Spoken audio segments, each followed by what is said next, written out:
All right, welcome to The Explainer. Today, we're diving into a story that feels ancient, but trust me, it's describing our world right now. It's a story about the amazing gifts humanity asked for and the hidden price that came along with them. Okay, let's just jump right in with a question that gets to the heart of everything. That phone in your hand, is it a gift or is it a curse? This story we're exploring suggests that the most powerful tools we use every day might have a dark side we've been tricked into ignoring. So, where does this idea come from? Well, this whole thing is based on a text about a cosmic council that's trying to help us out, a crowd that just keeps asking for more and more, and this shadowy figure called the serpent who seems to twist every single good intention. So the setup is actually pretty simple. Humanity asks for a tool to make life better. The council grants it. But then, the serpent whispers in their ear, showing them exactly how to twist that gift into a plague. Let's watch how this unfolds.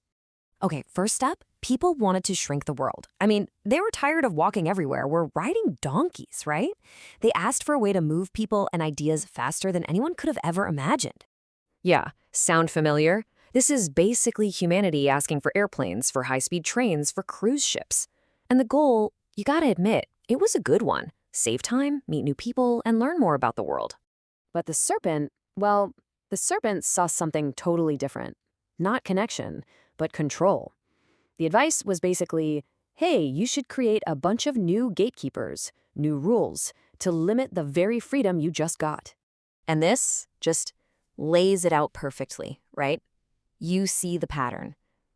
The gift of being able to go anywhere freely gets twisted into this plague where travel gets shut down during these self-defined crisis periods. And who's in charge? A bunch of unelected officials. Okay, next up, they wanted to move ideas.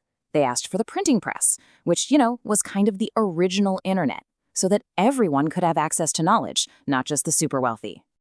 And the serpent's response? Super simple, but incredibly powerful. He knew that if you can mass-produce truth, you can also mass-produce lies. So there it is. The gift of affordable books for everyone to learn becomes a plague of propaganda and misinformation. It basically creates this massive competition between what's true and what's a lie, blurring all the lines. All right, let's move on to the next gift. And this is a big one, something we talk about constantly, the freedom to say whatever we think. So the crowd asked for freedom of speech, and the reason was actually pretty noble.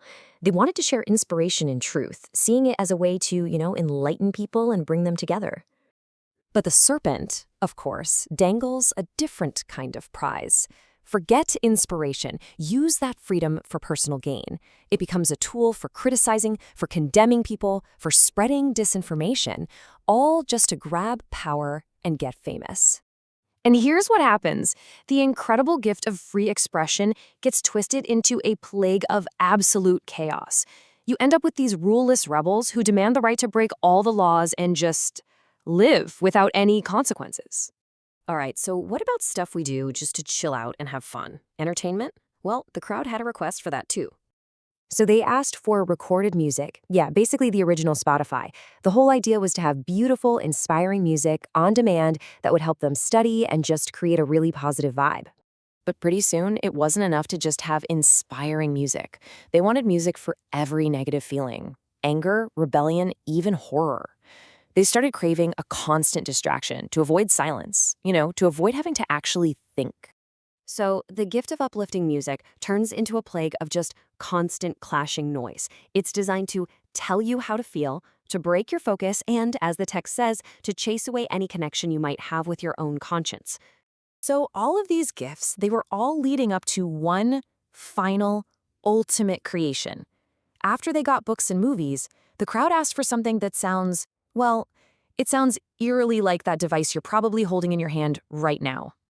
They literally asked for a God box. Think about these specs. It had to be all-knowing and all-seeing. It had to be always on, never needing to rest. It had to be globally linked to share knowledge with all the other boxes. And you had to be able to carry it in your pocket. I mean, come on. They were describing the smartphone and the internet, plain and simple. This was it. The final, most powerful gift of them all. And with it, of course, came the final and most dangerous plague. And this is really the climax of the whole story. Humanity, just tired of making hard choices, willingly gives up control. They start to trust the machine, the God box, to tell them what to think, what to buy, and maybe even what to believe.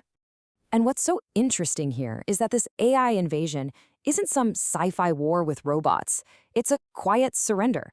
People just stop trusting their own gut, their own intuition.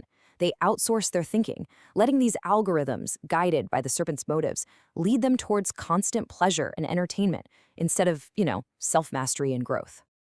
And that's where the story leaves us. It's not saying these technologies are evil.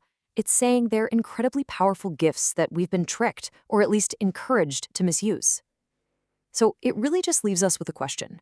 Who's really in control of the tools that we use every single day?